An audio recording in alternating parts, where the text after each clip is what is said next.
معكم رمزي عوض، المنسق العام للهيئة العربية للدفاع عن الأونروا. من أكثر من عقدين من الزمن وأنا بتابع عن قرب كل التطورات المالية والسياسية والإدارية لوكالة الأونروا.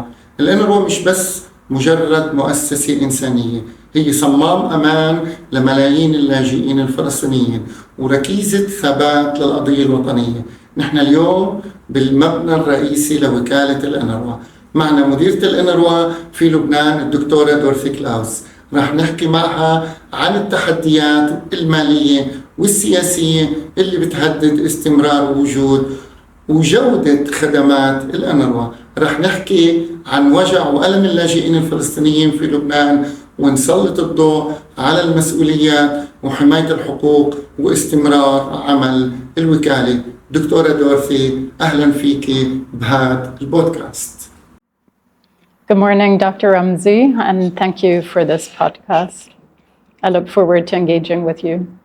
دكتورة دوروثي، شكرا لهاي الكلمات، ولكن اسمحي لي أني أخبرك في البداية أني اليوم ما أجيت لمقابلتك بصفتي المنسق العام للهيئة العربية للدفاع عن الأونروا بس، ولكن أجيت أيضا بصفتي لاجئ فلسطيني بيحمل هموم ومشاكل ووجع أهله وناسه وبيئته ومخيم. جيت اليوم أبحث عن أجوبة حقيقية وواضحة لأسئلة كتيرة موجودة في بال اللاجئ الفلسطيني اللي بيعيش اليوم أقصى الظروف في لبنان. رح أبلش من آخر شيء حكيتيه بالفيديو الأخير اللي بثته الأونروا لحضرتك، وبالأخص حول نهاية العام 2025 لما قلتي إنه هذا العام حمل تحديات صعبة على اللاجئين الفلسطينيين وعلى الأونروا. ممكن أفهم أكثر شو طبيعة هذه التحديات وكيف بتشوفي مستقبل الأونروا واللاجئين مع استمرار وجودها رغم هاي التحديات؟ Thank you for this very pertinent question. Of course, we're quite aware that the issue of the financial situation of UNRWA, which has been also very much dominating our own communication, is on the minds of the Palestinian refugees and specifically here in Lebanon. We've been saying it many times, and we all know there is a very high level of dependency of Palestinian refugees in Lebanon on UNRWA's service provision. More than 70% of the Palestinian refugee children go to UNRWA schools, and pretty much everybody is seeking our health services either in the primary health care or through our hospitalization program. And needless to say that without our presence in the 12 camps, the garbage wouldn't be collected. There would be nobody to take care of the water and the sanitation network.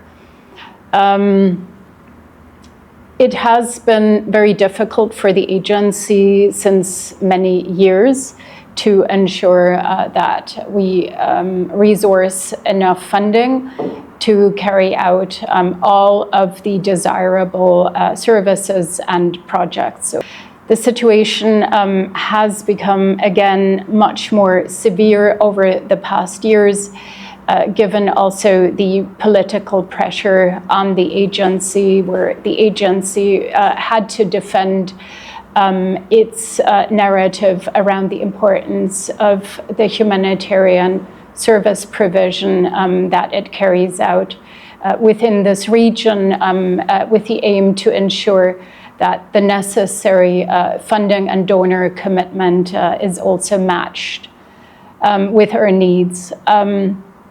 It's not a secret to say that last year was especially difficult, with two of our top 5 donors no longer providing funding, others reducing, some not coming forth at the level that we've seen in the past.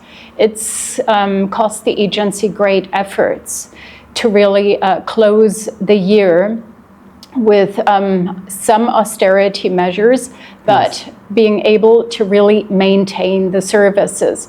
So there's been a lot of talk about UNRWA decreasing its service levels, which I must say has not been the case when we're talking about our core services. And the core services here, we're talking about the healthcare.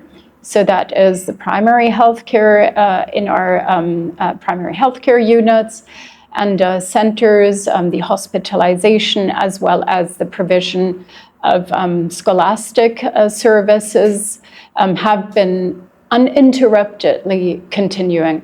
We did have a gap of several weeks in terms of being able to refer hospital cases, but prior to the closure of the year, we were able to continue with the referrals of all relevant and all necessary cases that had to be treated in hospitals for surgeries and medication. We did have, of course, a reduction in the cash assistance. So the agency was able, over the past years, to provide cash to over 60% of Palestine refugees here in Lebanon, with an average of $50 per person every quarter, due to generous interest and grants that we were able to generate. However, this is an area where funding this year did not come forth sufficiently. We were able to provide food assistance to every single Palestine refugee in the country, but for the cash assistance, the funding has not come through. There are no prospects right now for the first quarter, and this is not just UNRWA Lebanon, but the entire agency, to have available the necessary funding for the minimal service provision. So the agency continues being engaged with all of our donors to ensure that the service provision is retained at the same level and without interruption.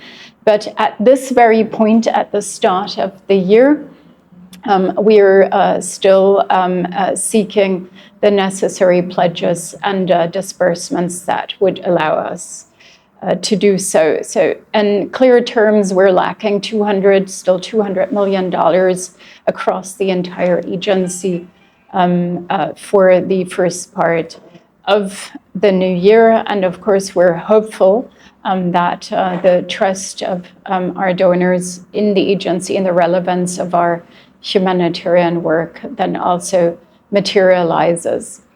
We have been operating on a month-to-month basis, on a week-to-week basis in parts with managing the budget.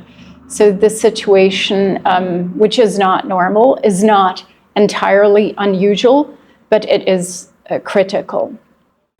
دكتورة دوروثي، شكرا كثير لإجابتك. نحن بالهيئة العربية للدفاع عن الأونروا بنعد تقارير دورية عن الأونروا، بالأخص حول العجز المالي. بندرك تماما خطورة الموضوع، أعتقد أنك اطلعتي على بعض تقاريرنا، لكن من وجهة نظر كثير من اللاجئين بيستغربوا لما يسمعوا عن الأزمة المالية، وفي صعوبة أحيانا بتصديقها، لأنه اللي بيشوفوه بالعين هو استمرار الخدمات واستمرار دفع الرواتب للموظفين، خاصة أنه طلع لكم فيديوهات بتحكوا فيها كأنه ما في أزمة تموين وأنه الخدمات بتزيد، ومن ناحية تانية نسمع من بياناتكم أنه في أزمة مالية وشح بالموارد، وبنشوف مشاريع لتحسين مكاتبكم. كيف بتفسري هذا التناقض؟ First of all, I think we should welcome that the mandate of UNRWA has been renewed at the end of last year with an overwhelming majority of votes in the UN General Assembly. So this is a great sign that, in large, the international community believes that the humanitarian service provision through UNRWA has a meaningful continuation ahead. Now, the challenge for the agency is to ensure that this is also matched with the necessary funding to actually implement the programs that UNRWA has been assigned to do. Within the management of our budget, which arguably has been significantly reduced last year and is going to be very limited in the coming year as per the predictions, we're trying to manage. And these are decisions that we have to take on a monthly, sometimes on a daily basis in terms of how do we spend the money. Our priority is to retain our core services. And this is also where a lot of the attention of the agency goes in terms of fundraising. But overall, the intention is to continue with quality services and to ensure that the burden of the cost savings is not transported onto exactly those refugees that need it most. When UNRWA is engaging with donors for the funds, there are different portals where donors are able to disperse the funding. So one portal is for the continuation of the core services, but there are other portals, and that might be related to specific projects, such as the reconstruction of Nahr el-Bared, which is a different portal where donors are feeding funding in, and unfortunately, we only have one key donor right now that continues funding the reconstruction, which also explains the delays in completing the works.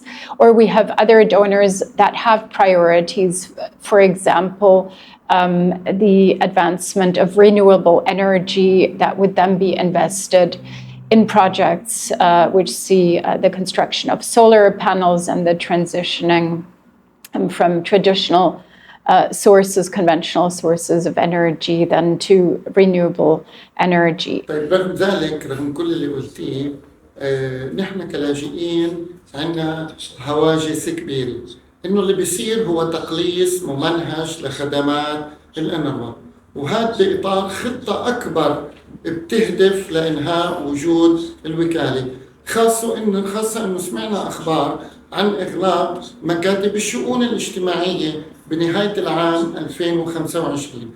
وكلام تاني موجود أيضاً إنه ممكن يتم إلغاء البرنامج ككل. شو هي الحقيقة بهذا الموضوع؟ هذا كتير بعني اللاجئين الفلسطينيين، خاصة الفئات الهشة منهم. So again, the reality is that UNRWA has about 1/3 less of the budget it used to have. So the agency will have to make choices in terms of how to operate on the basis with much less money than it used to have.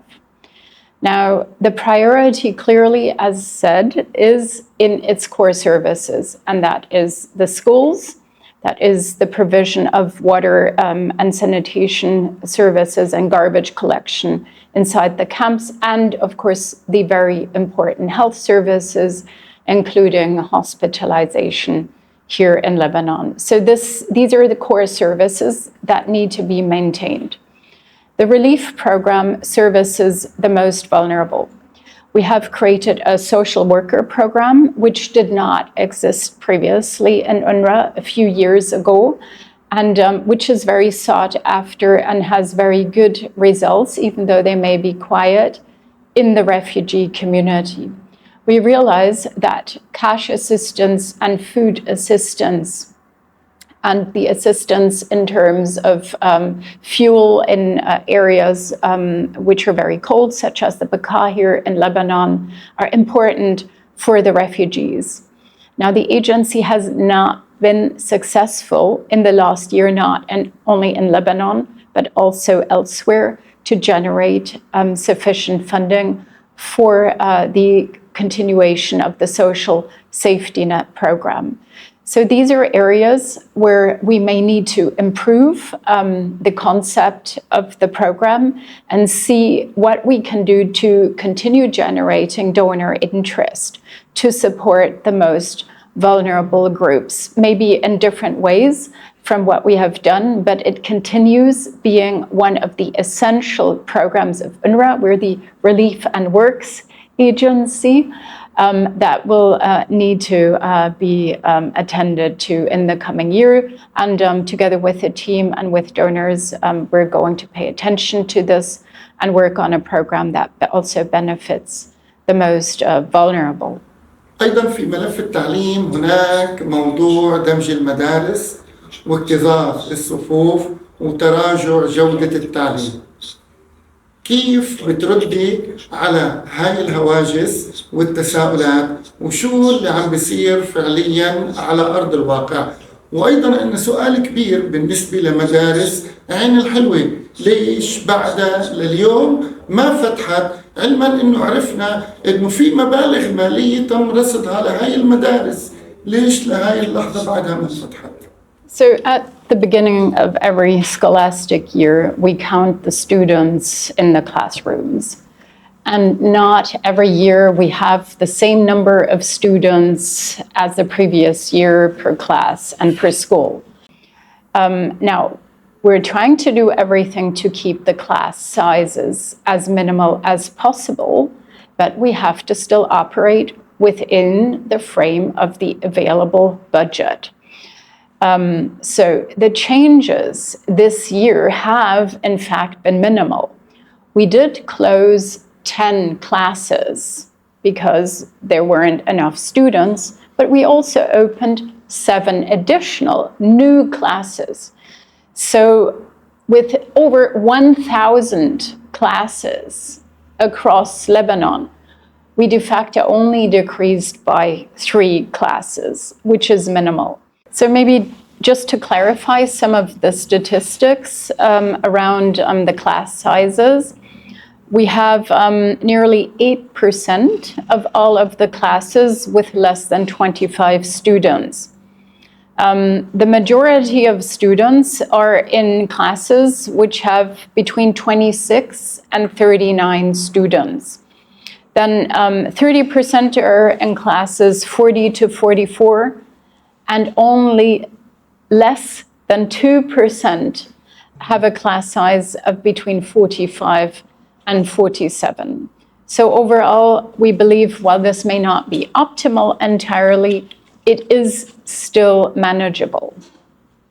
Now, the class size is not the only factor that determines the quality of education. What is really important is, of course, the relation between the teacher and the students and the headmaster and her or his way to manage the classes. And this is where in the coming year, we want to pay specific attention. Education is certainly the most significant program in terms of training and educating a future generation of Palestine refugees and enabling them to be successful in their lives personally, but also professionally. So we do acknowledge that sufficient resources invested in education is paying off for the individuals, but also for the community as a whole. In Al-Helwa, we have 2 school compounds. We have which have each 4 schools. We have, after the clashes in 2023, where we managed for a short period to continue educating all children from Ain al-Helwa outside the camp, which took great logistical effort and also coordination with the army and the community around. So we're very proud we did that. But after that, we returned the majority of the children to 3 schools, which we've opened, and we're now in the process of rehabilitating a 4th school, which is Marj bin Amr. It took some time to generate the necessary donor funding for this and interest. The donors have been very cautious and asked us to assess the risks.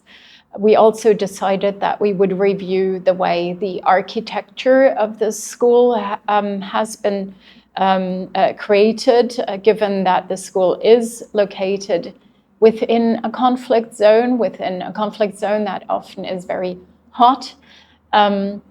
to encourage that the school also in the future is being respected as purely an educational facility, which is remaining neutral and inviolable in terms of its educational space and serves only the purpose of educating children and no single other purpose. With regards to the 4 other schools which have seen significant destructions, we have not been able to generate any funding for its rehabilitation. And for that reason, some of the older children will still have to continue going to schools outside the camp until we find the necessary funding to also then return education services to where they've been prior to this. But for now, we're really looking forward to opening Marj Ben Amr School, which will be able then to host again children in what hopefully be a very bright and new school, which is welcoming the children. حكى عن تراجع بالخدمات الطبية، وليش؟ سؤال بيسأله اللاجئ الفلسطيني دائما، ليش ما بيحصل على تغطية طبية 100% من وكالة الأونروا؟ بدنا منك إجابة جريئة حول هذا السؤال. The hospitalization costs, which we know particular here in Lebanon, this is of great importance because the health services are very expensive to finance out of the pockets, and with the very high poverty levels that we've been measuring now consistently over the past years, this is very difficult for refugees to come up with. So it is important, and we recognize this, that UNRWA ensures that we're able to subsidize hospitalization costs. Again, we must raise the necessary funding for this. So from our headquarters, we receive a certain base amount, and the additional funding has to be brought and fundraised through the Lebanon field office. Now, we have been able to raise the funding to retain the levels of subsidies that we've agreed upon with the community over the past years. And we've been successful in doing this, despite the fact that there has been an overall reduction in contributions to the agency. So while it certainly is not sufficient and refugees would like to see more, we've really managed to retain the levels. And this will also be certainly our target for the coming year, to retain the support and the subsidies that UNRWA is able to provide for the health services. If we can make additional subsidies, of course, that will be welcome.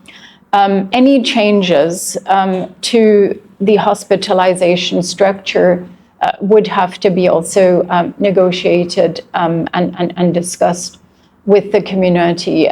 Certainly, our aim will be to protect the most vulnerable in all of this. But again, what we want to achieve is a continuation of the level of services that we're providing.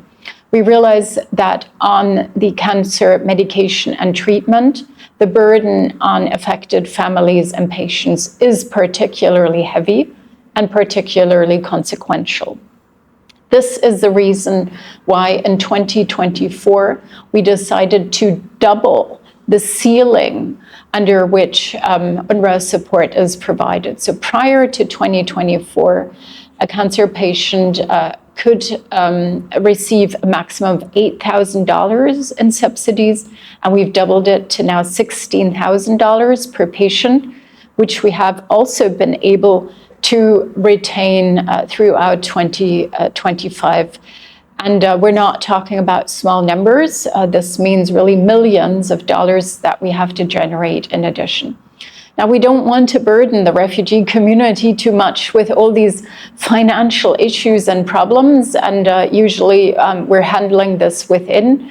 But of course, as there are always questions, we're of course then willing to transparently also share with you, the anxiety and the efforts around this particular program, which we know is the primary support program that refugees are looking towards UNRWA in providing. In terms of the primary healthcare, there hasn't been any significant reduction. دوروثي الكل بيعرف انه اوضاعنا كلاجئين فلسطينيين في لبنان صعبه للغايه مع ارتفاع نسب الفقر والبطاله والظروف الاجتماعيه والاقتصاديه الهشه اللي بيعاني منها اللاجئين الفلسطينيين في لبنان. كنتوا حكيتوا ببياناتكم انه نسب الفقر بين اللاجئين الفلسطينيين وصلت 80%، وقلتوا كمان في بيانات سابقه انه اجراء التحقق الرقمي راح يساعد في توفير مساعدات اضافيه للاجئين. ولكن على ارض الواقع شو شاف اللاجئ الفلسطيني؟ بدل ما نشوف زياده بالمساعدات شفنا العكس، حتى المساعده النقديه بتاعت $50 للشخص الواحد قلت او حتى بالاصح اتوقفت. كلاجئين فلسطينيين بالنسبه لنا بنعتمد كثير على هاي المساعده لتغطيه حاجاتنا اليوميه وتامين متطلبات اطفالنا وعائلاتنا، خاصه انه الاوضاع المعيشيه في المخيمات صعبه وفي عائلات ما بتقدر تامن اكل يومها. بدنا منك توضيح حقيقي وين راحت هاي المساعدات. So the provision of cash assistance to over 60% of Palestine refugees over the past years has been based on voluntary funding that the agency has been able to generate. And a lot came on the back of the response to the Syria crisis, but not exclusively. Now, funding to the UN system has reduced overall globally. All UN agencies, including UNRWA, have seen a reduction in funding, including for humanitarian purposes and cash assistance. So this has affected all populations in Lebanon, the Syrian refugees, Lebanese vulnerable, and also UNRWA and Palestine refugees. So admittedly, we were not able to secure the necessary funding and donor interest for a continuation of the same levels of cash assistance. Nevertheless, we were able to provide food assistance, which somehow is a contribution to the household expenditure needs, food assistance to every single registered and verified Palestine refugee here in Lebanon at the beginning of 2025. We have been distributing some cash assistance, including for Palestine refugees from Syria that continue residing in Lebanon and that constitute our most vulnerable population group. But again, it wasn't sufficient to continue as usual. We will make all efforts to raise attention to this issue, to generate the resources, but we will also increasingly look at supporting Palestine refugees with livelihoods. And that means investing also in vocational and technical training. We have built what is called a digital hub, which has seen a first cohort of 60 young Palestine refugees graduating, and most of them finding employment immediately after graduation. So these are programs that we think are very valuable and that we would also like to expand. At the same time, of course, we continue working together with the Lebanese Palestinian Dialogue Committee and other institutions in the government to see what can be done to ease the presence and the ability to access livelihood opportunities for Palestine refugees here in Lebanon. And this is something we will continue in the coming year as well. دكتورة دوروثي، بالنسبة لنا كلاجئين الوضع المالي للأونروا هو مسؤولية الوكالة والمسؤولين عنها. هن لازم يبحثوا عن تمويل ويأمنوا حكم عملهم ووظيفتهم، ولازم يقوموا بجولات مكوكية للحصول على التمويل، وما لازم يرموا هاي الأعباء وتبعاتها على اللاجئ الفلسطيني. وبالأصح بالنسبة لعدد كبير من اللاجئين الفلسطينيين إنه هاي الإدارات إن كانت في الرئاسة أو الأقاليم إذا ما قدرت على تأمين التمويل اللازم عليها إنه ترحل وتترك المجال لإدارات جديدة. شو تعليقك على هذا الكلام مع إنه هذا رأي شريحة كبيرة من اللاجئين الفلسطينيين؟ It is certainly true that the leadership of UNRWA is responsible for generating the resources for the agency.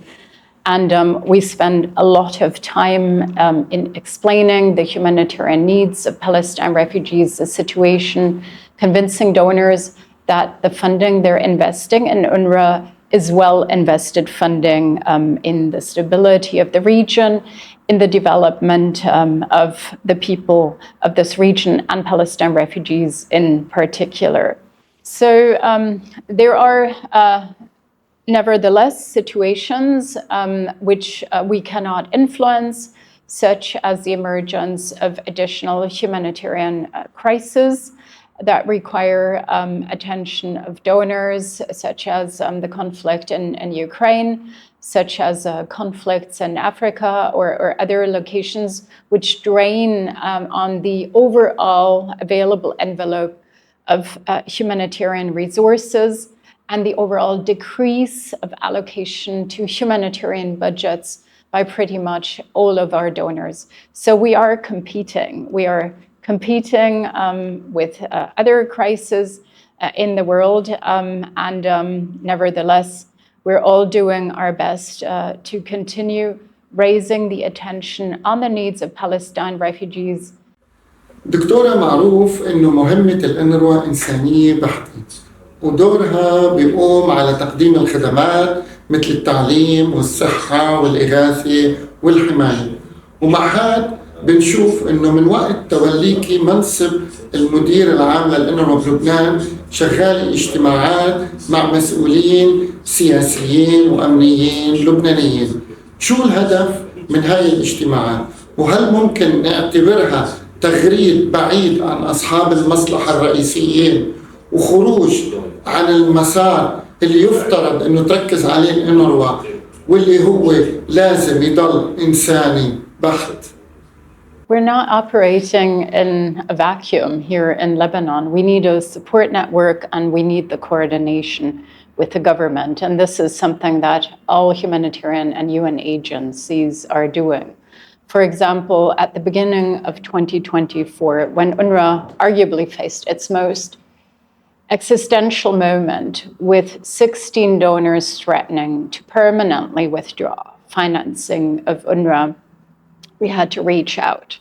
So at that time, I visited various members of the government, but also leaders of political parties, members of parliament, asking for support and asking for support for the agency to reinstate the trust in UNRWA to continue financing so that we could continue providing services. And we're very grateful that our requests were responded to by everybody we have met. We've received great support, including from the then Prime Minister, to address UNRWA's financial situation with the donor community. And thankfully, most of the donors returned funding to the agency, which was, of course, also due to the efforts of my colleagues in other fields and in headquarters. Now, in order to implement our programs, we regularly coordinate with the ministries, the Minister of Education, the Minister of Health. We've been seeing the Minister of Labor, the Minister of Interior to explain the situation of Palestine refugees, to explain our programs, and to also request support to ease the living conditions of Palestine refugees here in Lebanon. So this is something we do on a regular basis. The Lebanese army is a very important partner to all of our construction projects. Every construction that takes place, every intervention in terms of infrastructure improvement in the camps that we carry out requires the approval of the army. So we regularly and frequently communicate and exchange with the Lebanese army to explain the projects and to coordinate and request approval for the implementation of these projects benefiting Palestine refugees. So we have a good relationship with all the institutions and the partners in Lebanon, and this is something that is necessary to secure our operational space here and the partnerships that also support us. دكتورة، هون بدنا منك إجابة جريئة وواقعية في مسألة الحياة في الأونروا، وهي من المسائل الهامة لمجتمعنا اللاجئ لأنها بتنزع عنه هويته الوطنية، خاصة إنه شفنا في وسائل التواصل الاجتماعي اللي صار في وحدة من مدارس الأونروا في صيدا لما تم منع بعض الطالبات من التعبير عن هويتهن الوطنية. شو تعليقك على هذا الموضوع؟ Every UN staff member, and that includes UNRWA staff members, when signing a contract, also commits to the humanitarian principles. Now, when it comes to refugees and people visiting our health centers and the students in our schools, there are no provisions, and there are certainly no instructions that are given in terms of what our students have to put on in terms of clothing on a daily basis. It is absolutely their choice, and they're free to express their identity in whatever form they choose. So. دكتورة دوروثي، أنا أسألك سؤال شخصي. لما تفوتي من هذا الباب كل يوم لهذا المبنى، كيف بتقدري تعيشي مع حقيقة إنك الوجه الوحيد المتاح لغضب شعب كامل موجود بلبنان مش قادر يصب غضبه على المجتمع الدولي إلا أنت، بس كونك بس وجهك الوحيد اللي موجود قدامك؟ I think it somewhat comes with a job, and I accept it, and I'm willing to absorb. The language is reflective of anger over an unresolved status of Palestine refugees, uncertain future, looking at UNRWA as an institution that is expected to help them get out of their current situation. And certainly our means are often more limited than we would like them to be. So I fully, am accepting responsibility for, implementing our mission, for meeting expectations. And I do understand, even though this may be very often out of my hands, I do accept when people are angry and directing this anger against the director of UNRWA. Any of these attacks, don't narrow, say, my compassion for my work, for the community that deserves to be served in any way, and fully committed and impassioned to continue broadening the support network for Palestine refugees here in Lebanon. Our mission, our humanitarian mission, remains to be important. It remains vital, and it does not curtail my commitment to continuing raising the necessary resources and partnerships, and continuing to build those partnerships in support of Palestine refugees here in Lebanon. So I'm quite aware that there are many expectations that Palestine refugees have for their future, for their personal, their professional future, their livelihoods, their safety, their security. And a lot is projected on UNRWA as the institution expected to respond, and a lot is projected into the director, which, as you say, is the visible face of this. Achieving some of these expectations, of course, relies not just on UNRWA, but on many parties. And it also requires the collaboration and the understanding of all parties involved, including on the side of refugees that have a role to play, their representatives, the Lebanese government, the Lebanese host environment. Whatever we can do to facilitate the pathway towards better living conditions of Palestine refugees here in Lebanon, we will support that.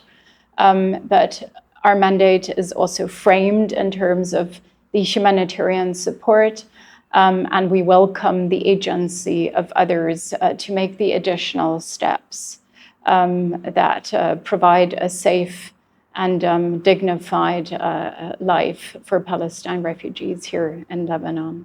دوروثي، شكرا كثير على إجاباتك الجريئة، والحكم على اللي قلتيه مش إلي أنا، الحكم الحقيقي لمجتمع اللاجئين الفلسطينيين وللمجتمع الدولي اللي أكيد حيسمع مقابلتك هاي. بالنهاية عندك كلمة أخيرة بتحبي تحكيها للناس اللاجئين، للمجتمع الدولي، ولأي حدا بتحبي توجهي له رسالة. To assure the community that together with my team, we will do everything possible to continue with the basic service provision, to support in times of crisis, to advocate for better living conditions, and to work with all the partners that want to support Palestine refugees here in Lebanon. So this is our mission. There's no question about this, and whatever crisis may still emerge, because unfortunately we are facing constant crises these times in the region, in the country. We will stand by you, and we will support you.